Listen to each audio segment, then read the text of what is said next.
Ah oui, d'accord. Ok. Bonjour à tous et aujourd'hui j'ai le plaisir de m'entretenir avec Piero San Giorgio et on va pouvoir discuter de divers sujets et en particulier de son livre qui est sorti, qui va arriver bientôt dans nos bibliothèques. Salut Francorix, merci de ton invitation. Alors, bon, ici tout le monde te connaît à peu près, hein, j'espère. Euh, S'il faudrait que tu te présentes rapidement, comment tu te présentes très rapidement? En général, lorsqu'on me pose cette question dans le cadre de ce que je fais, hein, parce qu'évidemment, dans la vie privée, je me présente comme le mec qui habite en haut de la vallée, là-haut, mais je dirais écrivain suisse, puisque c'est ce que je fais, et je travaille sur des livres d'autonomie, de résilience mentale, physique et de survie. Et généralement, les gens disent: ah, alors tu apprends à faire du feu dans la forêt. Très peu. Et, euh, et, euh, et c'est vrai que depuis une quinzaine d'années, j'essaye de me préparer à des avenirs possibles que je considère peu faciles, peu plaisants. Et plutôt que de se préparer à un événement particulier ou simplement en disant j'ai un scénario de réponse. Par exemple, voilà, on vient chez moi, on m'expulse, je vais dans la forêt. Non, j'essaie d'avoir une stratégie qui peut, dans l'immense majorité des cas, me donner non seulement une forme d'assurance au cas où les choses vont mal, mais surtout dans tous les cas de figure, qui me donne une vie plus saine, plus agréable, plus équilibrée, plus en contact de choses qui, alors ça c'est très personnel, qui me font vibrer, que j'aime bien, un bel environnement, l'air pur, plutôt proche de la nature, loin des villes, loin des emmerdes, loin des gens. Moi, je suis quelqu'un qui a un peu un caractère de pas solitaire, mais pas loin. J'aime bien je suis un peu un ours. J'aime bien être dans mes montagnes. Casanier, un petit peu. Je suis voilà, casanier dans un périmètre de plusieurs kilomètres, évidemment, parce que j'aime bien sortir. Là, je viens de marcher ma petite heure et demie que je fais tous les jours. J'aime bien aller au village, j'aime bien parler avec mes voisins, mais pas tout le temps. Et j'aime bien être là, par exemple, je fais des phases de 10 jours d'écriture en ce moment, ça fait la deuxième là, cette année, et ensuite entrecoupé par des phases très sociables où je suis en ville, je vois mes enfants, je regarde, je rencontre des gens de ma famille étendue, je vois mes amis, mes potes. Donc j'aime bien avoir, je suis assez, euh, quel est le terme en français, euh, voilà, multitâche. Je suis capable de m'adapter à des environnements très sociables, mais ma nature profonde, c'est d'être seul dans mon coin. Donc, ça influence aussi mes stratégies. Si j'étais un citadin qui adore voir les gens, qui vit constamment, mais même quand j'étais jeune, hein, même quand j'étais jeune et que je travaillais dans le tertiaire, certes, je voyageais beaucoup, mais j'étais aussi au bureau quand j'étais en ville, j'habitais quand même à la campagne. J'avais pas un appartement en ville. C'est quand je me suis marié où je suis allé vivre avec mon épouse chez elle dans son appartement en ville. J'ai détesté l'expérience de vivre en ville, bien qu'il y ait des avantages que je reconnais, hein. Il y a plein de trucs super en ville, mais fondamentalement, ça ne correspond pas à ma nature. Mes grands-parents du côté de ma mère vivaient dans un petit village en Italie du Nord. Je sens que j'ai pris, il y a la génétique qui parle. C'était tous des fermiers ou des paysans ou plutôt des ouvriers agricoles en fait. Mais voilà, ma nature profonde, c'est d'être à la campagne, qu'on me laisse tranquille, qu'on me fasse pas chier. Et puis d'un autre côté, j'ai ce plaisir intellectuel de lire. J'ai des bibliothèques derrière moi, devant. Enfin, j'ai 3-4 000 bouquins. Et j'aime bien lire. J'aime bien lire, c'est aussi un exercice un peu qu'on fait en solitude, hein. Et donc, j'ai ce côté un petit peu intello qui me permet de structurer les pensées et de pas être forcément dans l'instinct, de pas se dire ouh là là, j'ai peur, on va en arriver là, on va y arriver. J'ai peur de l'économie qui va pas bien, j'ai peur de la guerre, j'ai peur de l'épidémie, j'ai peur de je sais pas quoi. Et donc, de manière instinctive et réactive, on réagit en disant bon, ben, je vais acheter des médicaments en stock, je vais faire un stock de bois conserve. Attends, oui, mais il faut une stratégie, il faut ordonner. Donc, il y a aussi un petit côté suisse, ou Tout en à tout cas fait, tout à fait. alpin, Et qui, d'ailleurs, qui fait que peut-être j'ai eu du succès aussi grâce à ça dans ce domaine. Ouais, et d'ailleurs, bon, pour te suivre depuis un certain nombre d'années, euh, dans ce que tu peux te dire, il n'y a jamais la notion de peur qui rentre en ligne de compte.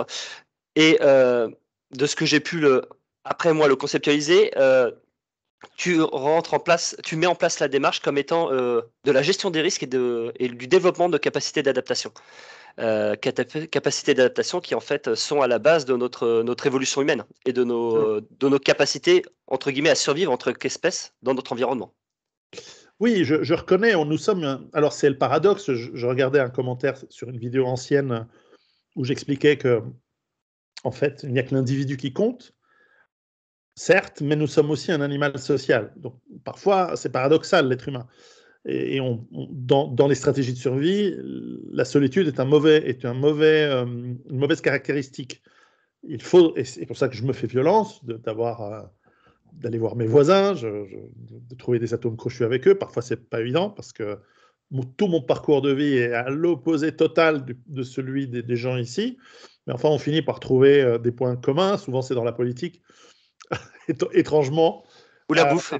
Ou la bouffe, mais étrangement, voilà, les gens des montagnes, des villages de montagne, ils sont pas tellement dans la même mode de pensée politique que ceux des villes. Donc, ça m'arrange. Donc, je trouve assez facilement ces gens bien plus extrêmes que moi, d'ailleurs. Mais enfin, je trouve assez intéressant de faire cet effort parce que, au fond, on a tous besoin de sortir de la zone de confort. Alors, par rapport à la peur, c'est intéressant ce que tu dis, parce qu'il y a une chose alors, comme beaucoup, je crois que je ne suis pas le seul, je déteste ceux qui essaient de vendre sur la peur. Et pourtant, c'est un reproche qu'on me fait, je pense à tort, parce que je ne suis pas celui qui fait des vidéos YouTube ou des livres en disant attention, attention, attention, vous allez tous crever, achetez ce truc. C'est plus subtil que ça. Moi, je dis voilà ce qui risque d'arriver. Mais je ne vous dis pas flipper, moi je dis simplement voilà, faites comme vous voulez. Moi, il se trouve que j'ai écrit des livres, je donne des formations, enfin j'ai des formations sur mon site web qui sont super bien, y compris la tienne, tu vois. Et donc, allez-y, formez-vous, devenez libre et devenez indépendant. J'aime pas ceux qui, tous les 3 jours, nous disent attention, les États-Unis ont bombardé l'Iran, on va tous mourir, ça va être la guerre. Ouais, bon, ok, quoi, tranquille. Et en fait, je me suis fait une introspection il y a déjà quelques années et je me suis dit, mais je me suis posé la question est-ce que je fais tous ces préparatifs parce qu'il y a du pognon et du temps. J'ai arrêté une carrière qui était extrêmement rentable, extrêmement bien rémunérée dans l'informatique à haut niveau.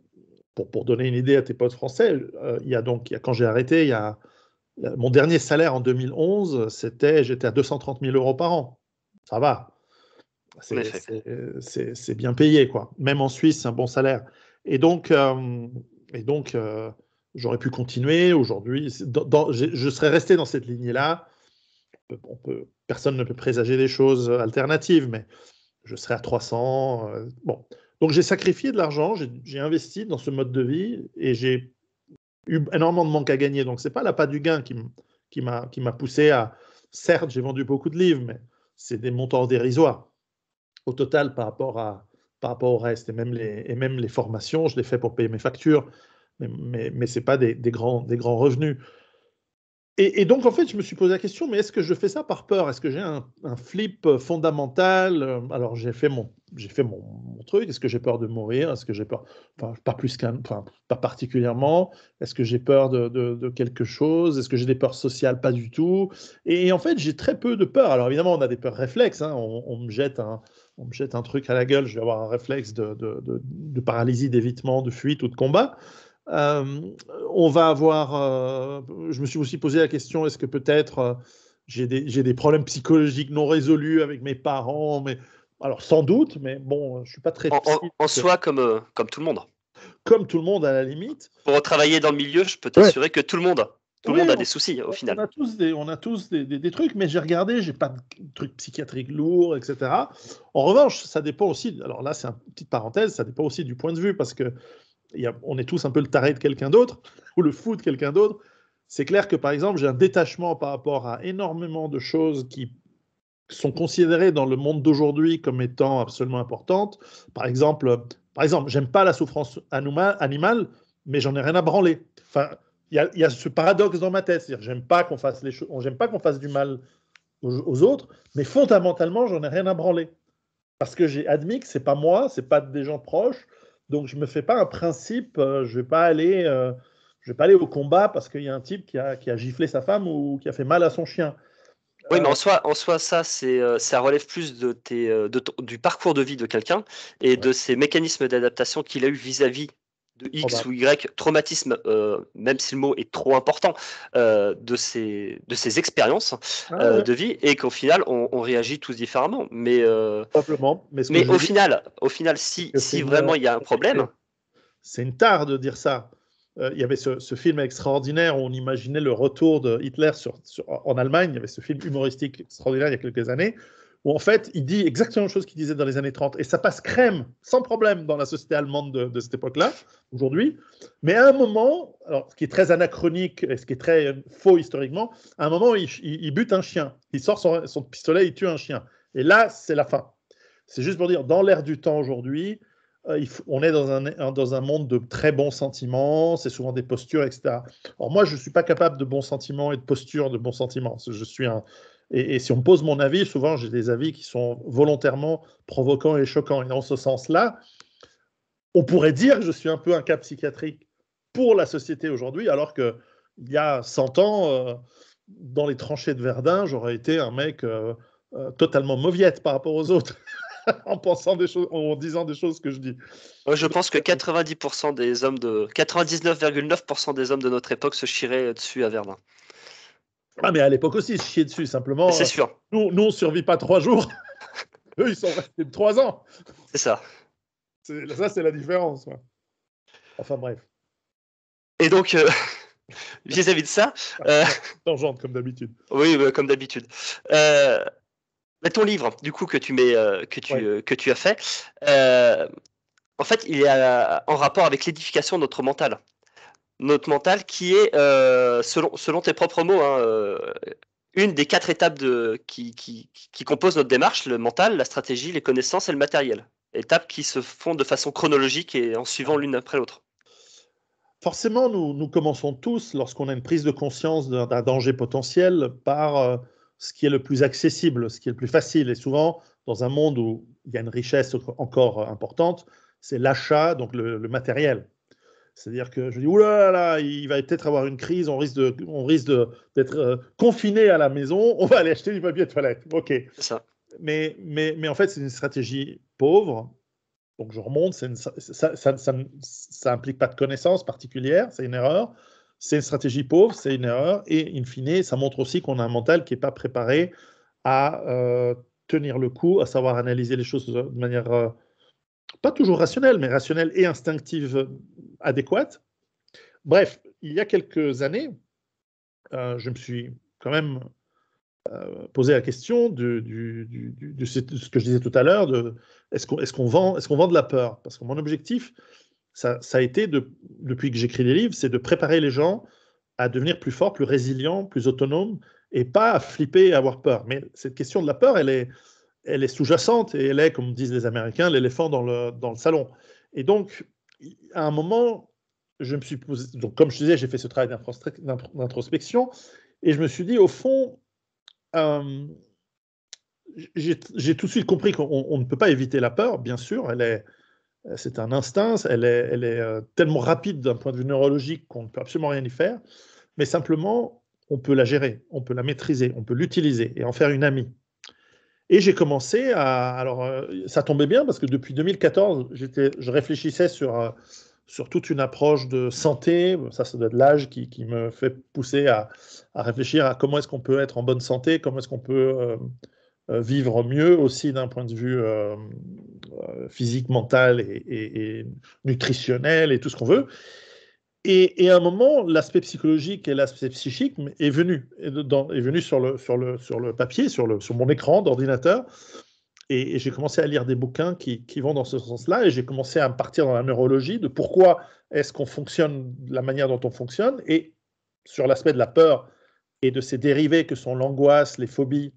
Par exemple, moi, j'ai 2 phobies. C'est 2 petites phobies. Alors, ceux qui voudront un jour me torturer, vous savez quoi faire.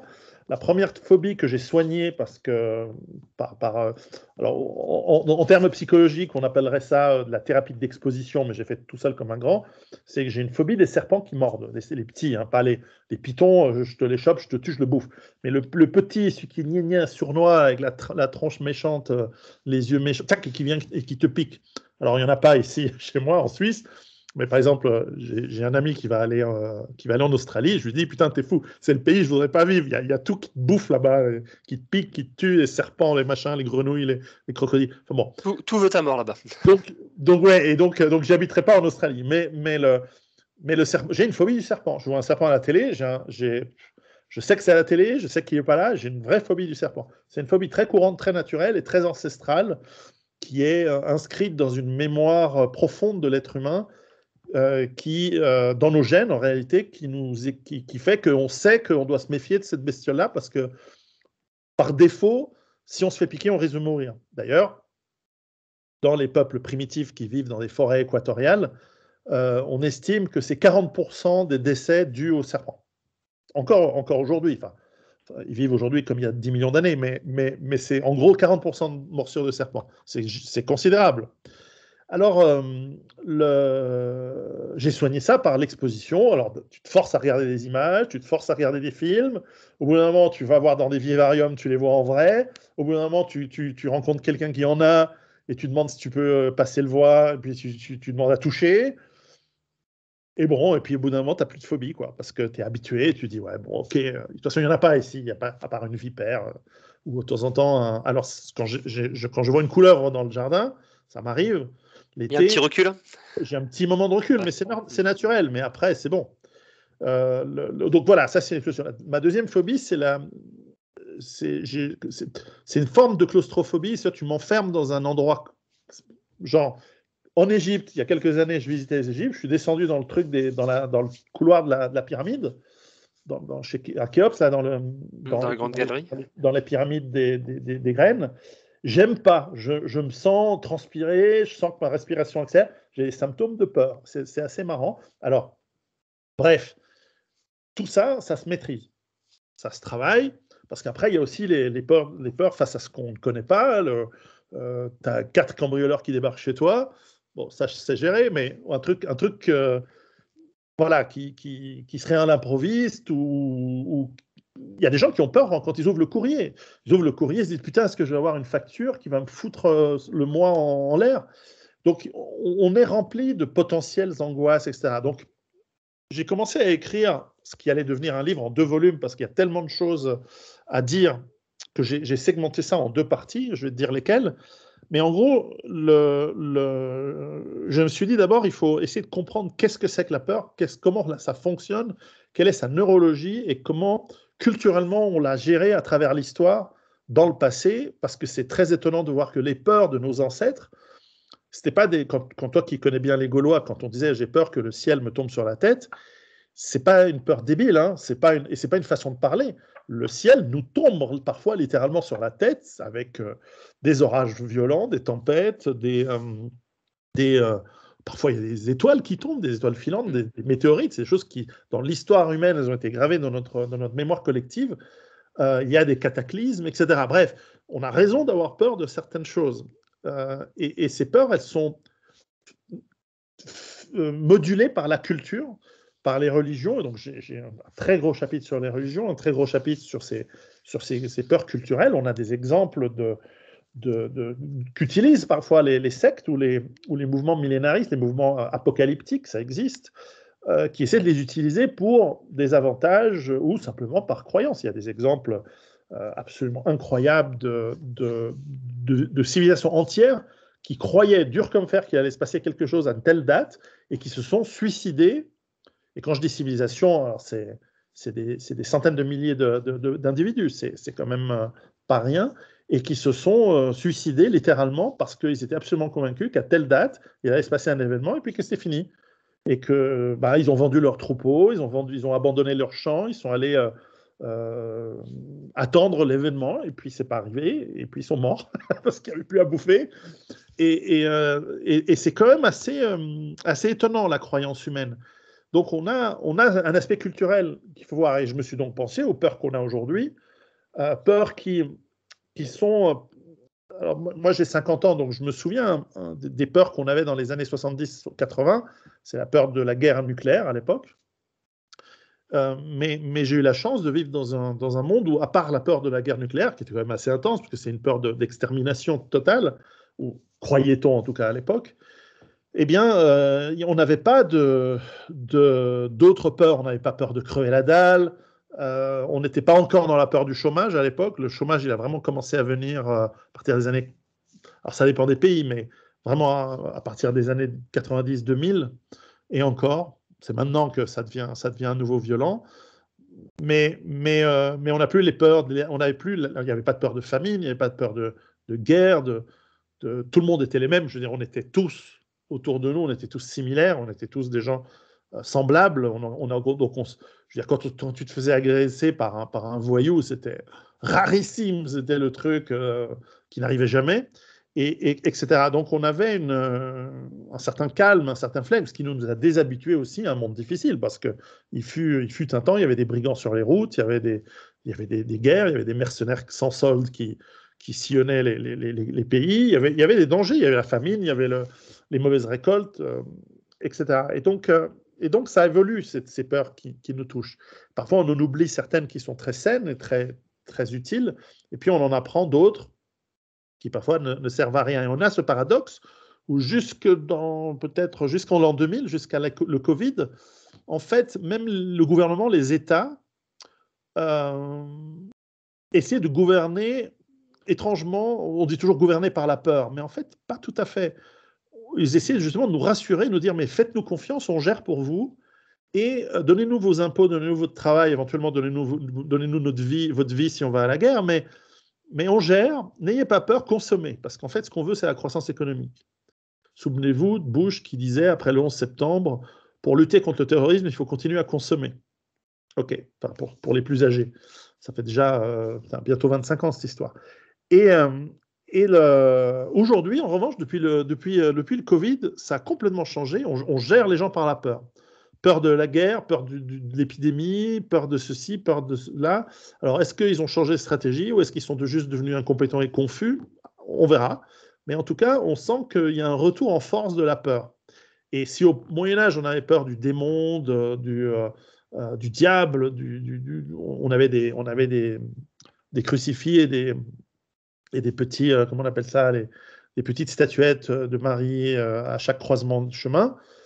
Les calvaires. Les calvaires, voilà. En fait, c'était pour aider les voyageurs, les gens à bien choisir le chemin juste, parce qu'il était évident pour les gens de l'époque que le diable allait venir et essayer d'influencer les gens et de leur faire prendre le mauvais chemin. Donc il fallait sanctuariser enfin, c'était comme ça, c'était des croyances. Alors au final, oui. Est-ce que, une petite parenthèse dans ce que tu dis, est-ce qu'au final, l'ensemble des peurs dont tu parles, l'ensemble des peurs dans lesquelles on est confronté actuellement, est-ce que c'est pas juste une transfiguration de ces peurs-là dans un autre mode, et donc du coup, toutes ces peurs relatives aux fins de cycle, en fait, se répètent sous des formes différentes. Alors oui. Est-ce qu'on n'est pas toujours dans la même, dans les mêmes typologies, mais avec des formes différentes, avec des formes métamorphes? Oui, et c'est plus que ça encore, c'est qu'en fait, l'être humain est profondément... On a un cerveau qui est profondément ancré dans la croyance. Nous devons croire, parce que la réalité n'est perçue la réalité que notre cerveau interprète n'est perçue qu'à partir des sens qui sont imparfaits. Et donc, nous avons absolument tout le temps, à chaque instant de notre vie, besoin de croire que ce que nous voyons est bien ce que nous voyons, que ce que nous sentons est bien ce que nous sentons, que ce que nous reniflons est bien ce que nous reniflons.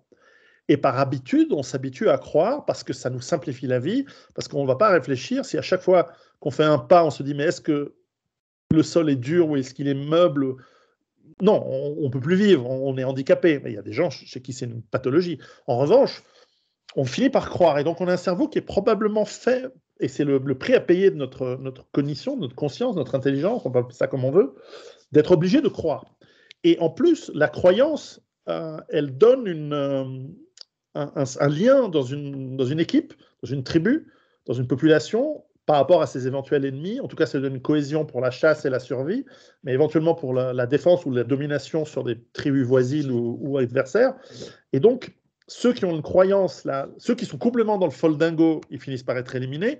Et ceux qui ont une croyance complètement matérialiste, ils sont éliminés aussi. Et entre les deux, ce qui a fonctionné, ce qui a sélectionné les êtres humains que nous sommes aujourd'hui, c'est une croyance dans des archétypes, d'ailleurs, qu'on retrouve effectivement dans l'Antiquité, dans le Moyen-Âge chrétien européen, qu'on retrouve dans la modernité avec la science. La science n'est qu'une forme de religion. Alors, il y a la méthode scientifique qui se veut rationnelle. J'abonde et j'adore ce genre, cette approche. Mais en réalité, quand on voit, et le Covid l'a révélé, quand on voit comment fonctionnent les scientifiques en tant que prêtres au service de l'aristocratie qui a décidé qu'il fallait faire comme ceci et comme cela, et que derrière la population, elle vient se prosterner en disant « Oh, grand prêtre, oui, je porterai un masque parce que tu l'as dit, et c'est la loi avec un grand L ». En fait, on fonctionne de la même manière. Le communisme, c'est une religion. En fait, tout est une religion dans l'être humain, et plus ou moins organisée. Mais plus que religion, en réalité, c'est basé sur des archétypes de croyances fondamentaux de l'être humain. Bien sûr, parce que ces archétypes permettent comme tu dis, de se rassurer en fait. Parce que la peur vient du sentiment comme quoi ce que l'on vit n'est pas forcément réel. Donc du coup, ça crée une angoisse qui se doit d'être assurée par le fait d'adhérer ensemble à quelque chose. Si nous sommes 10 à croire à la même chose, au final, on se rassemble. Et donc, du coup, on se sent mieux. Et donc, du coup, on peut affronter nos peurs. Lorsqu'on était tout seul face à un ours des cavernes, on se chiait dessus littéralement. Mais si on était 10, c'est pour ça qu'il n'y en a plus. C'est clair, c'est clair. Et en plus, il y a un autre aspect qui est utile finalement dans ce fait de se rassurer. C'est tout à fait juste. J'ai tout un gros chapitre. Là, on en est qu'au chapitre 2 et 3 du bouquin. Mais le fait d'avoir un cerveau qui a une conscience nous rend différents du lapin ou du chat ou du serpent qui a des sentiments de peur, qui a des émotions, qui aura peur face à un prédateur ou face à un danger, mais qui ne se pose pas la question quand ils voient un lapin mort en disant putain, elle est où son âme, il est où son être, putain, Pinouille, il était vachement sympa, maintenant il est où, il s'est pris un rocher sur la gueule ou il s'est fait à moitié bouffer par un loup, par un renard, il est allé où, enfin, et puis merde, mon fils lapin, il est mort en coup, enfin il est mort, voilà, il était petit, il est mort. Je suis triste, ça me fait mal. Pourquoi il est mort? Il était innocent, c'est un petit bébé lapin. Tu vois, les animaux, ils pensent pas comme ça. Mais nous, le prix à payer de notre cerveau évolué, c'est que tout d'un coup, on se pose des questions qui n'ont rien à voir avec la vie et la survie. Tu vois, moi, j'ai 4 enfants. Si un enfant devait mourir, surtout un petit, même un grand, mais t'imagines la douleur que ça représente. Et malheureusement, ça arrive. Tu as un enfant qui meurt à la guerre. Pourquoi? Tu as un vieux qui meurt, il est allé où? Et ça, c'est il y a 10 millions d'années qu'on a commencé à répondre comme ça. Mais on se pose encore ces questions-là. On se pose encore des questions parce qu'elles sont pratiquement, ou en tout cas la science, si elle peut expliquer comment, elle ne pourra jamais expliquer pourquoi. Eh bien, tout d'un coup, on a des solutions qui sont des croyances auxquelles on veut bien croire. Je veux dire, si ça te fait plaisir de croire que mourir au combat, ça te fait aller au Valhalla, où tu pourras avoir un après-monde fantastique, où tu vas bouffer, c'est génial. Si en revanche, tu vas dans un petit nuage à côté du grand barbu, et que ça va être calme, sympathique, et tu vas être en une sorte d'ailleurs, personne décrit comment c'est, mais que ça va être fantastique, tu vas rencontrer tous les gens que tu aimais bien, ton ex-épouse, merde, tes parents, merde, tu vois, fais chier, j'ai passé toute la vie à essayer d'éviter de partir de chez mes parents et maintenant je les retrouve au paradis. Tu vois, il y a plein de trucs. Bon, on nous a donné quelque chose qui nous rassure. Et en fait, personne n'est revenu pour nous expliquer comment c'est en réalité. Genre, n'y allez pas, c'est pas bien, c'est une arnaque. Eh ben, on se force parce que, comme tu l'as dit, et comme c'est tout à fait logique, ça nous crée de la cohésion, ça nous crée des croyances communes. Et d'ailleurs, elles sont changeantes à travers le temps. Les religions, elles se modifient. Dans le meilleur des cas, dans le pire des cas, elles sont balayées, remplacées par d'autres, soit parce que tout d'un coup les gens n'y croient plus, soit parce que c'est la conversion ou l'épée, on est d'accord. Donc, mais peu importe, on reste dans ce schéma, dans un schéma de croyance qui est. Et je ne le critique pas, je le constate, je l'utilise et il faut l'utiliser. Donc c'est pour ça que j'ai segmenté dans ce tome 1 du premier livre après avoir parlé de la neurologie et de la culture historique, forcément nous amène dans la philosophie, parce que la religion est une forme de philosophie. La psychologie même est une sous-branche de la philosophie, mais ça, la psychologie, on en parlera dans le tome 2. Et il est forcément important d'approcher la peur d'abord, ou en tout cas, et il fallait que je choisisse, donc j'ai plutôt mis dans le tome 1, par les approches voilà, de réflexion, de philosophie, parce qu'on peut passer outre. Je prends l'exemple des kamikazes japonais. À un moment, le japonais, il a peur de mourir comme tous les autres. Mais il est dans une croyance que pour le bien du groupe, pour le bien de la nation, pour la victoire éventuelle qu'il espère pour son peuple et sa manière de voir les choses, eh bien, il va être prêt à monter dans une machine. Il n'y a pas que des avions, hein, il y a aussi des bateaux, des torpilles, tout ce qu'on veut, et aller s'éclater contre l'ennemi en se faisant exploser, et lui avec si possible. Eh bien, les témoignages qu'on a de ces gens, alors on n'a pas les films du type sur le moment de l'explosion où il se crash. Probablement à un moment, peut-être qu'il se fait sous lui aussi, c'est probable, mais de toute façon, on n'est pas là. Mais on a des survivants, on a quelques mecs qui ont survécu, soit parce qu'ils ne sont pas partis, soit parce que pendant la mission, il s'est passé une merde et il a dû crasher l'avion et sortir de l'avion. Eh bien, les témoignages, donc ça date d'il y a 70 ans, 80 ans bientôt, c'est tout de même intéressant de voir l'état d'esprit, et c'est un exemple parmi d'autres, mais il y a le kamikaze, enfin, on ne peut pas appeler ça un suicide, mais le sacrifice, c'est quelque chose qu'on retrouve dans beaucoup de cultures, notamment dans les cultures guerrières. On a celui qui part au combat en sachant qu'il ne reviendra pas, ou en tout cas il part du principe qu'il ne reviendra pas. D'ailleurs, dans l'art martial, dans les arts martiaux japonais, c'est un des enseignements traditionnels, mais je suppose que l'on peut retrouver cette abnégation et ce sens du sacrifice autant dans les Celtes que dans les cultures arabes, dans le djihad, dans plein de cultures plutôt guerrières, mais pas que. Et bref, cette gestion de la mort, cette gestion des peurs, elle nécessite de nous apprendre un détachement. Et là, ça nous fait aller dans un autre domaine, qui est le chapitre qui suit, qui est l'approche stoïque.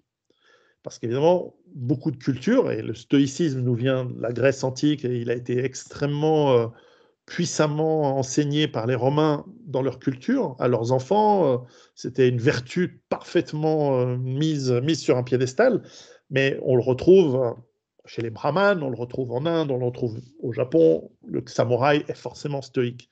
Stoïque ne veut pas dire ascète, ne veut pas dire stérile, ne veut pas dire... mais à un moment, c'est de comprendre qu'il y a des choses qu'on ne peut pas maîtriser et il faut juste les accepter. On peut apprendre, on peut changer, on peut essayer de les changer, mais on ne va pas commencer à se plaindre, on va pas commencer à... Et mine de rien, c'est une démarche, et j'ai beaucoup étudié cette approche stoïque, c'est une démarche de gestion de la peur, parce que plutôt dans sa partie angoisse. Parce qu'à partir du moment où on accepte le monde tel qu'il est, c'est une étape vers d'abord s'accepter soi-même, mais aussi accepter le monde comme il est, de plus être dans cet aspect infantile de se dire c'est pas juste. Et puis l'eau, ça mouille. Exactement. Et il y a des méchants, et puis c'est trop injuste et tout ça. Donc, non, on est des hommes, on veut être libre, on veut être puissant si possible, on veut être droit. Quand tu dis le mot homme, hein, on précise, hein, oui. On est adulte.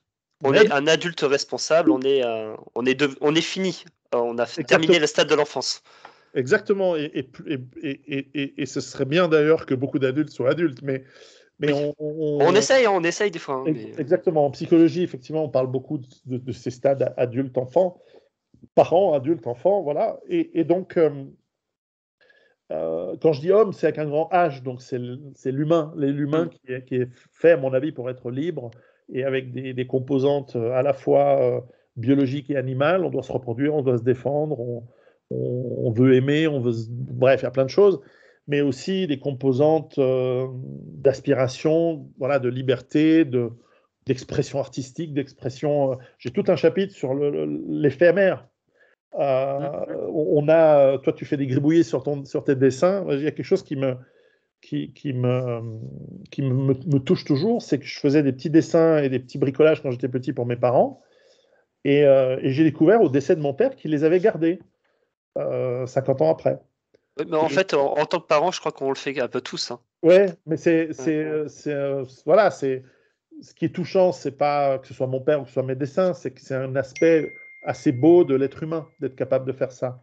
Les loups, ils gardent pas les crottes du petit, quoi, tu vois. Et voilà, c'est comme ça. Et pourtant, ça c'est le gamin. L'empereur, il va faire le Panthéon pour mettre sa dépouille charnelle pour l'éternité, croit-il. Khéops, c'est sa pyramide. Je ne sais pas si c'est pour. Mais en tout cas, on a des temples funéraires incroyables à travers le monde, etc. Le Taj Mahal, le type qui construit cette magnifique demeure pour célébrer l'amour forcément éphémère qu'il a pour sa femme. Bref, rien de tout cela ne reste, comme disait ce fameux poème de Percy Shelley sur Ozymandias, ça s'appelait. C'était un poète britannique qui, en voyageant en Égypte, il a vu ces colosses de même nom qui sont un peu ravagés par le temps, il y a eu des tremblements de terre, etc. Et finalement, il s'est fait en poème cette belle réflexion. Rien ne dure. Je veux dire, un jour, la muraille de Chine, les pyramides, même ça, ce sera en poussière. Et un jour, il n'y aura plus d'êtres humains. Donc à la fin, à quoi bon? Et c'est ce désespoir. D'ailleurs, j'ai un gros chapitre sur le désespoir, mais au sens kierkegaardien. C'est un gros truc, mais vous allez voir, c'est facile. Euh, il y a un désespoir potentiel qui nous guette. Et donc, le stoïcisme est l'antidote au désespoir et donc à l'angoisse pour se dire, au fond, c'est pas grave. Et vous allez voir dans le tome 2, j'ai tout un chapitre sur l'hédonisme, sur le carpe diem, saisir le jour, parce que l'être humain est complexe. Nous pouvons avoir plusieurs pensées philosophiques simultanément dans notre tête et plusieurs modes de vie simultanément dans nos têtes. En tout cas, moi, j'en suis capable. Ça dépend si c'est à 3 chiffres ou à 2 chiffres, en fait. Oui, c'est ça. Mais même, ça demande aussi un apprentissage. Mais on peut très très bien se dire, putain, tout est foutu. De toute façon, quoi qu'on fasse, il ne restera rien. J'ai beau me préparer, j'ai beau vivre dans un bel endroit, j'ai beau avoir une femme magnifique, des beaux enfants. À la fin, moi, elle, on sera vieux, mort, eux aussi. Putain, pourquoi on fait tout ça? Et d'un autre côté, on est capable de se dire, on s'en fout, on profite de la vie, on en profite. Et d'un autre côté, on dit, je bâtis parce que c'est beau, je vis ma vie parce que c'est bien, le beau, le juste, le vrai. Ça aussi, j'ai un chapitre sur ça. On le fait parce qu'on doit le faire, peu importe les raisons. Enfin, tu vois, il y a une Au final, tout ça, c'est des réactions que l'on a vis-à-vis de nos peurs. Et c'est nos moyens d'adaptation, de résilience psychique que l'on met en place pour réagir vis-à-vis de nos peurs. Encore une fois, la peur, on ne peut pas l'empêcher. Elle arrive, elle est souvent pas due à nous, c'est comme ça. Il faut l'accepter et essayer de l'utiliser. On a peur du noir, surtout dans les grandes villes. On a peur de l'inconnu. On a peur du rejet. On a une liste de peurs longue comme le bras. Et elles vont venir. Simplement, comment est-ce qu'on va être affecté au-delà du réflexe qui est ce qu'il est? Et encore, là aussi, on peut travailler le réflexe. Ça sera surtout le tome 2. On va travailler sur l'aspect gestion physique de la peur, par la respiration, par plein de techniques. Mais en revanche, l'aspect philosophique, c'est ce qui fait la différence quand tu es dans le métro et que tu as un mec qui vient te faire chier. La manière dont tu le regardes va déjà le dissuader. Parce que dans ta tête, tu es prêt à mourir. 2, tu n'en as rien à foutre. 3, tu sais quoi faire. Et là, comment tu me regardes, ça ne marche pas sur toi. Après, tu encore, le gris, le fait que tu n'es pas une cible facile, etc. Il y a des techniques. Mais fondamentalement, moi, je m'amuse quand je prends les transports publics. Quand il y a un mec qui fait chier, bon, après, j'aimerais bien parfois transformer mon corps dans autre chose. C'est vrai que c'est difficile d'avoir le corps d'une femme noire, lesbienne, juive et cul-de-jatte. C'est vrai, je fais peur. Je fais souvent peur. Mais bon, tu vois ce que je veux dire, c'est qu'on a une, c'est souvent dans le mental parce que j'ai connu des gens qui étaient physiquement par nature costauds et puissants, mais ils étaient faibles dans leur esprit parce que voilà, des traumatismes, parcours de vie, peu importe. Et tu lui dis, mais pourquoi tu es une serpillère comme ça? Pourquoi tu réagis comme ça face à tes collègues, face à tes trucs? Elle dit, bon, je sais pas, elle regarde ses chaussures. Je dis, mais. Enfin bon, c'était à l'époque, je ne savais pas quoi lui dire en termes de résultats. Je précise que tout ça, c'est pas juste mon avis, c'est pas juste de la philosophie que j'ai développée aux chiottes en lisant Gala. Hein. C'est bientôt 10 ans, mais c'est 6 ans de travail, de lecture, et quand on a un concept, je peux te dire que pour 3 pages qu'on a gardées, il y en a 300 qu'on a jetées, parce qu'il y a plein d'histoires, de trucs qu'on n'a pas gardés. Il y a plein d'idées. Et encore une fois, tout ça, ça reste concret, parce que je précise, ce n'est pas un livre d'intello, c'est un livre où dans chaque chapitre, il y a des exercices pratiques à faire pour intégrer les notions, les adapter à soi-même, parce qu'on est tous différents, on a tous des parcours de vie différents, on a tous des situations différentes, de les adapter, je pense que toi, sur mon Patreon, tu as vu des extraits des chapitres au fur et à mesure de leur préparation, bien qu'ils n'étaient pas dans leur version finale. Oui, mais je les ai lus, hein. J'ai tout lu.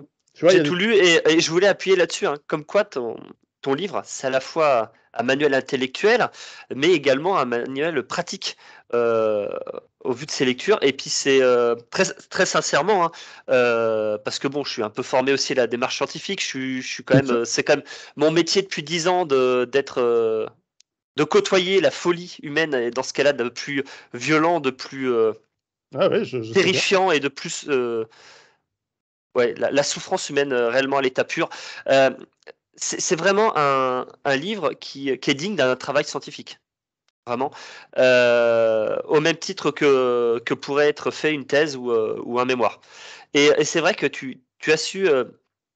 Alors, bien sûr, c'est des premiers jets que j'ai lus de ce que tu nous as partagé, mais on voit bien qu'il y a à la fois la démarche de réflexion, la démarche d'investigation, et également le côté, ben, voilà, d'un point de vue pratique, tu peux faire ça parce que la peur n'est pas quelque chose de fatal. Sa survenue est fatale. Ses conséquences ne sont pas fatales, sont déterminées en fonction de toi, et que ben en fait tout simplement alors tu le dis pas, mais je pense que aussi ça révèle de notre démarche. On a une démarche qui est altruiste au final, parce que si on partage, c'est qu'il y a de l'altruisme vis-à-vis des autres, et que bah, ce que j'ai réussi à comprendre, bah, je te donne des petites clés pour que toi aussi tu puisses mieux, comme disait Socrate, apprendre à te connaître toi-même. Exactement. Parce que c'est pas connaître toi-même, c'est apprendre à te connaître toi-même. C'est une grande différence d'ailleurs.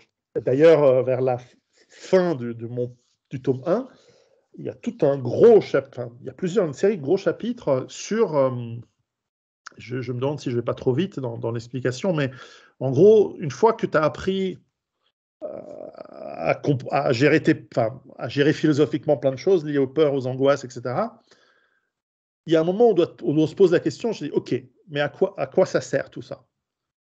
Et en fait, c'est là où on revient à un aspect très pragmatique, qui est de dire, tout ça, ça nous sert à obtenir ce qu'on veut. Parce que dans la vie, on doit, si on est libre, c'est surtout essayer d'obtenir ce qu'on veut. C'est une vaste définition, parce que qu'est-ce qu'on veut vraiment? Est-ce qu'on veut quelque chose qui correspond à notre nature profonde, à nos vouloirs profonds, ou est-ce que c'est quelque chose qu'on nous a mis dans la tête en disant « mon fils, tu seras avocat » et tu dis « ouais, j'ai envie d'être avocat ». Parce que tu as envie d'être avocat ou parce que ton père t'a dit « tu seras avocat ». Exemple débile, hein, mais simple. Très, très vaste sujet que la manipulation. Alors, pas forcément négative, hein, mais en soi, on est tous manipulés de façon positive ou négative, hein, par les personnes qu'on rencontre, etc. Tout le temps. Et en premier lieu par nos parents. En premier lieu, et d'où l'importance de connaître ce genre de choses-là. Et pour savoir ce que l'on veut, il est impossible de savoir ce que l'on veut si on ne sait pas qui on est. Et donc, j'ai un immense chapitre sur on appelle ça l'actualisation en psychologie, le mot m'échappe, on appelle ça bref, on apprend à savoir qui on est. Et pour ça, il faut comprendre ses besoins, il faut comprendre sa nature profonde, il faut comprendre... Alors là, c'est un sujet qui peut nous emmener, et que je ne fais que donner des indications, même si c'est un chapitre de plus d'une centaine de pages, hein, sur comment, par des exercices pratiques, on peut se remettre en question. Alors, je ne vous suicidez jamais. Hein. D'ailleurs, il y a un gros sous-chapitre sur le fait qu'il ne faut jamais se suicider. Et j'ai donné quelques exemples personnels qui sont arrivés à des gens près de moi. À la fin de chaque chapitre, il y a toujours des petites histoires. Hein. Donc, mon côté provoque et mon côté je te rentre dedans, il reste dans le livre. C'est pas, encore une fois, c'est pas un livre de gros intello, c'est très pratique. Au Et final, puis, juste pour reprendre sur oui, le côté du suicide, hein, c'est peut-être oui, pas pour rien non plus que dans n'importe quelle spiritualité, religion, croyance ancienne, le suicide n'est pas considéré comme une valeur. Donc, euh, ce côté-là ouais. peut être intéressant à réfléchir aussi. Et donc, apprendre qui on est nous permet de savoir ce qu'on veut. Euh, mais il se posera la question du libre arbitre. Là, il y a tout un sujet sur le libre arbitre. Est-ce qu'on peut vraiment choisir? Je ne vous révèle pas le secret, ni l'aspect scientifique, ni l'aspect philosophique de la chose, mais c'est une question importante. Parce que parfois, on fait des choses et on ne comprend pas. On se dit, putain, je fais des trucs, c'est contraire à mes intérêts, mais je les fais quand même. Mais pourquoi? Parce qu'il y a des forces qui travaillent derrière. Et c'est pas qui, c'est quoi. C'est des trucs qui sont rentrés dans ta tête depuis longtemps. Pour revenir au tout début du bouquin, on va parler aussi d'ingénierie sociale. Hein. Beaucoup des peurs qu'on nous a mis dans la tête, elles sont construites. Elles sont construites à dessein. On a vu pendant le Covid, mais en fait, c'est un peu plus ancien que ça. Et entre cette partie, avant que je sois sauté vers la fin avec cette histoire de qui on est, euh, une fois qu'on a compris comment être stoïque, il y a un moment où on doit se dire, OK, si j'apprends à maîtriser mes peurs, et c'est lié avec qu'est-ce qu'on veut faire dans notre vie, qu'est-ce qu'on veut faire du temps qu'on est sur cette planète, c'est un moment où on n'est pas là pour être des esclaves. On est là pour être des surhommes au sens nietzschéen. Et donc je fais un petit cours sur Nietzsche. Je me suis évidemment relu tous les 7 livres ou les 8 livres de Nietzsche il y en a un qui est posthume, et je me suis remis à expliquer, OK, si on est vivant et on maîtrise nos peurs, est-ce qu'on va être un larbin? Est-ce qu'on va être une sous-merde au service des autres? Ou est-ce qu'on veut faire partie, alors la tribu ce sera dans le tome 2, mais est-ce qu'on veut faire, des choses qui sont grandes dans la vie et laisser libre cours à notre destinée profonde? Et là, ben, forcément, j'étais obligé, je me suis fait plaisir dans ce chapitre, j'ai attaqué tout l'aspect mentalité d'esclave que l'on retrouve aujourd'hui dans la forme moderne qui est le gauchisme, mais qui, dans le temps, Nietzsche disait que c'était une forme de crétinisme soumis des faibles, la mentalité d'esclave donc, qui est... alors, c'est pas l'esclave qui est mis en esclavage parce qu'il s'est fait taper dessus jusqu'à ce qu'on lui mette des chaînes. C'est le type qui est faible, qui obéit, au lieu de devenir fort, il va essayer d'emmerder le fort et de faire en sorte que les forts se sentent coupables. Donc, l'invention de la culpabilité est un instrument des faibles pour faire chier les forts. Et donc, C'est pour ça que Nietzsche met en garde. dans mon essai, j'avais fait également une analogie entre l'esclave et l'enfant. Il y a de ça. Alors, aussi dans la logique, pas forcément que les enfants sont des esclaves, mais surtout qu'il Non. n'y a pas une question de fatalité dans cette posture-là et qu'on a la possibilité d'évoluer. Oui. D'ailleurs, c'est marrant, tous les gens qui font de la fonte, qui soulèvent de la fonte ou qui font du sport à haut niveau, à part quand ils sont obligés pour des raisons sociales, il n'y a pas beaucoup de gauchistes. Hein, dès qu'on commence à travailler, à avoir de la discipline et de la constance. Voilà, tout ça, ça nous amène aussi à une question, c'est à partir du moment que tu fais et que tu donnes libre cours à ta liberté que tu vas conquérir, et il y a même un gros chapitre sur comment devenir un héros. Alors, c'est trop long à expliquer ici comme ça en 2 minutes, mais voilà, ceux qui vont lire le livre vont apprendre comment devenir un héros. Et ça, c'est fondamental dans la vie. Mais avant ça, il faut savoir qu'est-ce qui est bien, qu'est-ce qui est mal. Parce que tu ne peux pas vivre en faisant le mal en réalité. En quoi c'est lié à la peur? C'est que pour éviter d'être justement un esclave qui va vivre dans la peur d'être soumis aux autres constamment, mais qui va essayer de... Parce qu'il y a une réaction à la peur qui est la fuite, il y a la paralysie, il y a le combat, mais aussi la soumission. En anglais, c'est fawn response. Et la soumission, elle peut avoir... il y a l'évitement aussi, mais la soumission, elle a de grandes problématiques intérieures. Elle te bouffe de l'intérieur parce que quelque part, tu acceptes de te soumettre. Alors, je te donne un exemple connu, mais assez horrible et absolument magnifique, comme quoi on peut avoir 2 chiffres de QI, mais quand même être assez finaux. L'ancien président du Zaïre, à l'époque ça s'appelait le Zaïre, avant que ça redevienne le Congo, qui s'appelait Mobutu Sese Seko. Donc lui a pris le pouvoir dans les années 50, sauf erreur. Il a fait un coup d'État contre le mec qui était grâce aux Belges, enfin bref, longue histoire. Et donc ce mec, quand il est arrivé au pouvoir, c'était un type impitoyable, mais parfois il utilisait la psychologie un peu à la Obélix plutôt que la violence.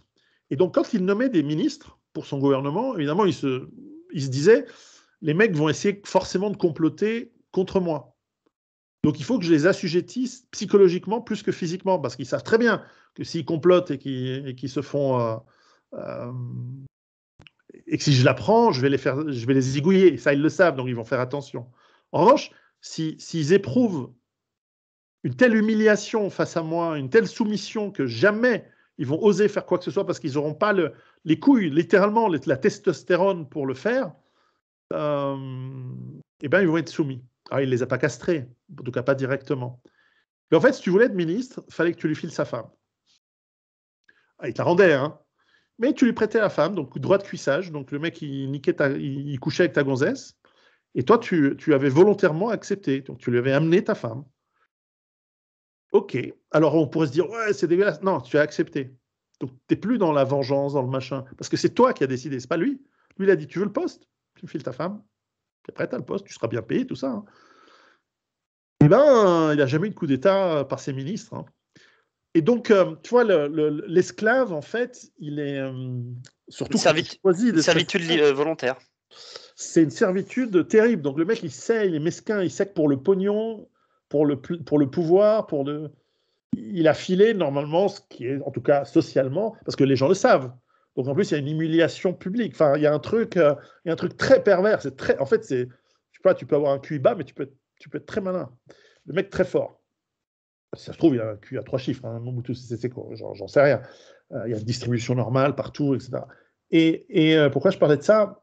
Oui, parce qu'en fait, à un moment, une fois que tu dois savoir faire le bien ou le mal. Alors, le bien ou le mal, là aussi, c'est pas basé sur les valeurs, c'est pas basé sur la morale, parce que c'est subjectif, les valeurs, et la morale est subjective. En revanche, tu dois le baser sur l'éthique. Et tu vas voir, une fois qu'on a une éthique, l'éthique, elle est au sens kantien, hein, c'est un impératif catégorique, c'est comme ça qu'on le définit, parce que sinon tu peux dire, il y a des gens qui disent oui, mais une éthique, elle doit être morale. Non, c'est erreur de catégorie. C'est comme dire oui, mais une voiture, ça doit être un bateau. Non, il y a une voiture, il y a un bateau. Alors tu peux faire une voiture qui flotte, et tu peux faire un bateau qui roule, mais bon, normalement, c'est des catégories différentes. Et après, en philosophie, tu as des catégories qui sont supérieures à d'autres, c'est-à-dire que tes valeurs, c'est les tiennes, la morale, c'est la société, mais c'est subjectif. En revanche, l'éthique, par définition, elle n'est pas subjective. Elle est universelle et elle est catégorique. Donc, tu ne peux la définir que d'une certaine manière. Alors, il y a des règles, hein, mais c'est évidemment arbitraire d'avoir choisi ça comme ça. Mais sinon, tu peux inventer un autre truc, mais ça s'appelle autre chose qu'une éthique. Et en fait, l'éthique, c'est ce qui va définir ce qui est bien ou mal. Et une fois que tu es absolument certain, et encore une fois, c'est de la croyance, mais c'est une croyance qui est basée sur la logique et sur la raison de cet impératif catégorique kantien. Ça a l'air compliqué, mais c'est très simple. C'est juste un peu long à expliquer, mais c'est très simple. C'est qu'à un moment, il y a un aspect logique, il y a un aspect rationnel et il y a un aspect... j'explique dans le bouquin qu'est-ce que c'est que les neurones miroirs, mais il y a un aspect de réciprocité... le terme, tout d'un coup, m'échappe. Je pense que tu vois où je veux en venir. Les neurones miroirs nous amènent à avoir de l'empathie. Voilà.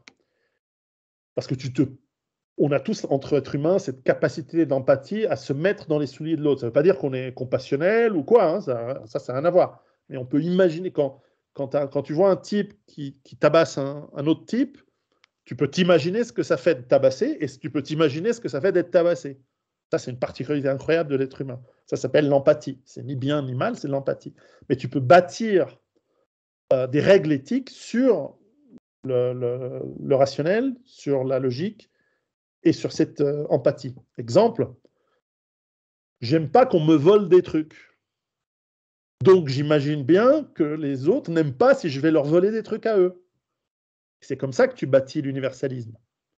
C'est pas en disant les gens de ma tribu ont le droit de voler les affaires des autres tribus, mais ceux des autres tribus n'ont pas le droit de voler les miennes. Ah oui, ben ça, tout le monde l'a toujours fait, ça c'est une idée super simple. Ça a toujours fonctionné comme ça. Tu ne tueras point des gens de notre tribu, mais les autres, ça va. Tu ne voleras pas à la femme, tu ne convoleras pas à la femme de ton voisin de ta tribu, mais les autres, ça va. Tu vois. Eh bien, ça, c'est un élément qui est nécessaire, mais pas suffisant. Et là-dessus, tu apportes la logique. C'est-à-dire que si toi, tu ne veux pas qu'on te vole, à ce moment-là, tu ne dois pas voler les autres. Il n'y a pas beaucoup d'éléments. Mais pourquoi on fait cet exercice intellectuel? Parce qu'une fois que tu es absolument certain de ton éthique, tu es intouchable. Et tu es intègre sans avoir besoin de dire « je suis intègre ». Tu es intègre, c'est tout. Parce que c'est absolument intégré dans ta nature. On peut appeler ça la droiture, on peut appeler ça ensuite des valeurs, mais en réalité, c'est de l'éthique. Et cette éthique, elle te permet de faire la différence entre ce qui est bien et ce qui est mal. Et quand on vient te faire chier, qu'on va te faire du mal, ça, tu sauras dire non. Et ça, c'est fondamentalement ce qui permet de ne plus être un esclave. Donc, c'est un processus un peu long. Vous allez voir, les étapes, elles sont simples, mais c'est quand même beaucoup de pages à lire. Mais le processus, il est clair, il est méthodique. Ça, c'est mon côté suisse, où en fait, je t'amène à un moment où je te transforme réellement, en lisant mon bouquin, dans un surhomme qui, parce que c'est un surhomme, a beaucoup moins peur que l'esclave ou que le soumis. Donc, en fait, ce que j'essaie de faire avec ces bouquins sur la peur, in fine, c'est de te transformer en surhomme et en mec invincible. Ça ne veut pas dire que tu es immortel, mais tu es invincible. C'est-à-dire qu'à un moment, tu vas pouvoir voir tes ennemis, que ce soit le cambrioleur, que ce soit ton ex-femme, que ce soit l'avocat de ton ex-femme, que ce soit l'État qui vient de voler de l'argent ou essayer de choper tes gosses pour les envoyer se battre pour des guerres à la con, et de lui dire dans la gueule en disant non. Parce qu'en fait, tu ne consens pas à l'autorité des connards. Et donc, je fais de vous des hommes libres. Mais c'est un processus. Et seul l'homme libre va pouvoir combattre correctement. Parce que si toi, tu combats dans le flip, dans le « Ah mon Dieu, qu'est-ce que j'ai fait? J'aurais pas dû... » Non, tu sais ce que tu fais. Tu es droit. Donc en fait, c'est un livre sur 2 tomes qui va être extrêmement subversif une fois que les gens l'auront lu. À chaque chapitre, je me dis, bon, à quel moment ils vont me l'interdire, ce bouquin? Bon, comme c'est subtil, c'est pas possible. Mais en réalité, c'est un livre qui devrait être interdit. Mais par nos connards d'ennemis, évidemment, par les États, par les esclaves qui sont jaloux, et puis par les maîtres, les vrais maîtres qu'il y a malheureusement, qui sont des connards parce qu'eux se servent au lieu de servir, mais parce qu'ils sont au-delà de la tribu dont je parlerai dans le tome 2. Voilà, je ne sais pas si... D'où l'intérêt de ton livre, parce que du coup, comme tu l'expliquais vis-à-vis de l'empathie. L'empathie, moi-même, dans mon domaine professionnel, où normalement, ça fait partie des valeurs de base, hein, qui sont censées animer les personnes, je me rends compte que l'immense majorité des gens ne savent pas ce que c'est, ne sont pas en capacité de la mettre en place. Ils sont tout de suite dans la sympathie ou dans l'antipathie. Ils sont tout le temps dans le ressenti, dans le sentiment. Parce que le sentiment est l'ennemi même de l'empathie, parce qu'il est l'expression directe de tes peurs, et donc du coup va prendre le pas sur ta capacité de réflexion, et donc du coup va court-circuiter ton éthique pour la transformer en morale.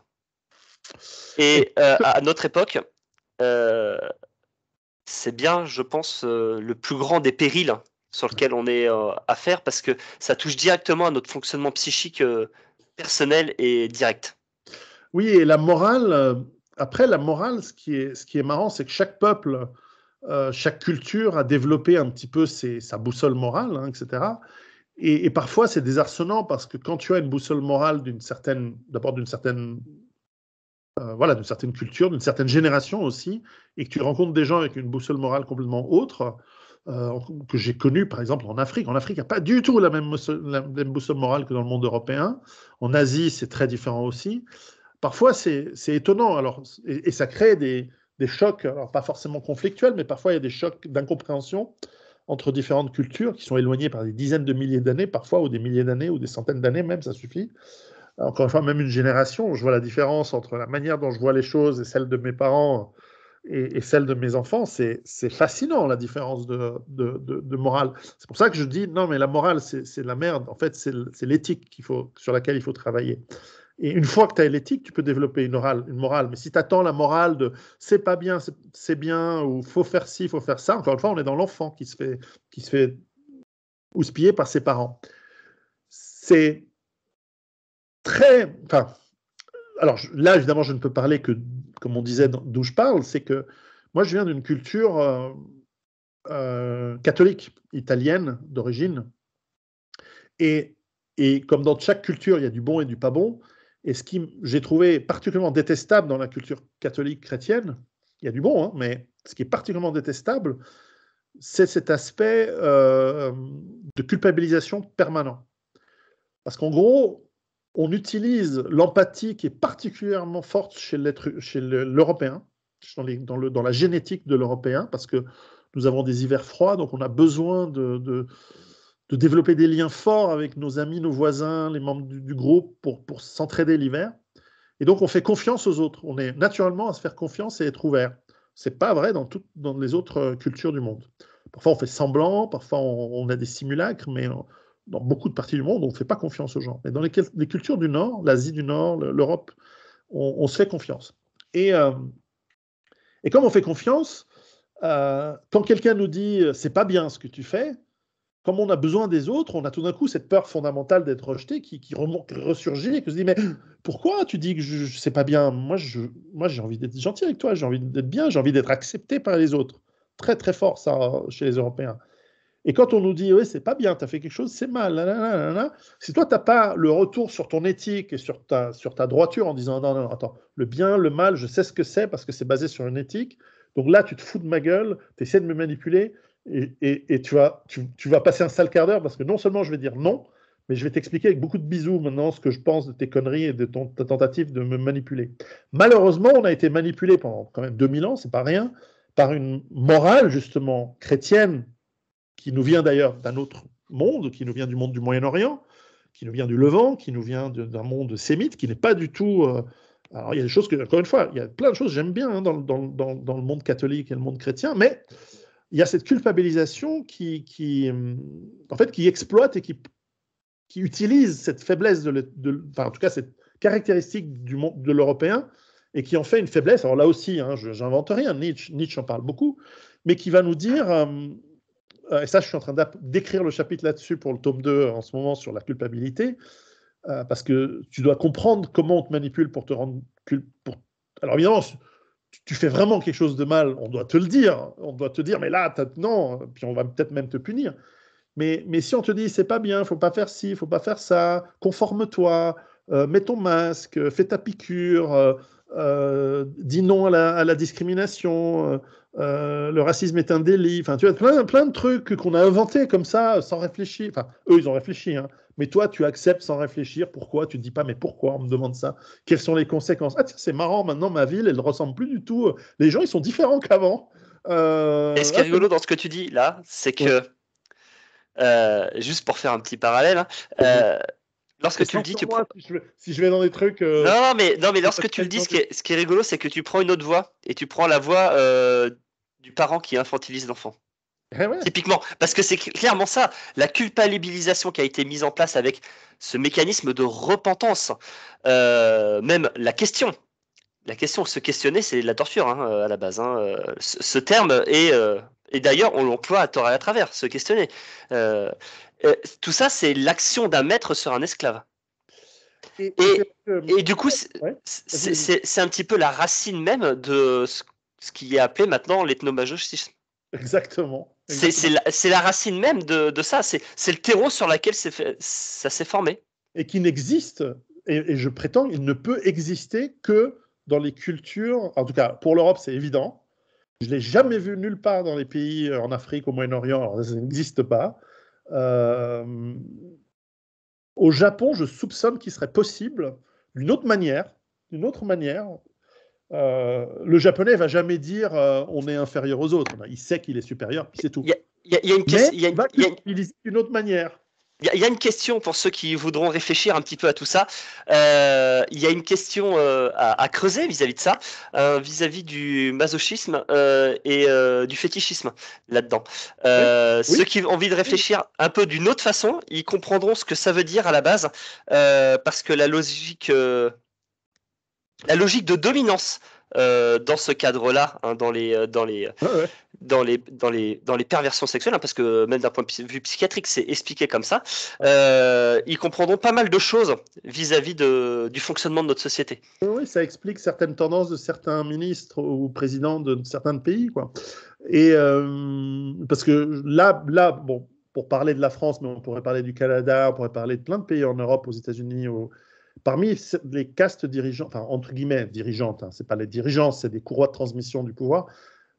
Mais il y a certaines caractéristiques et pratiques d'ordre privé qui sont, d'ailleurs, elles sont toutes calquées. On voit qu'ils sont tous dans le même moule. C'est assez étonnant. Enfin, c'est pas étonnant en fait, c'est explicable, mais c'est intéressant.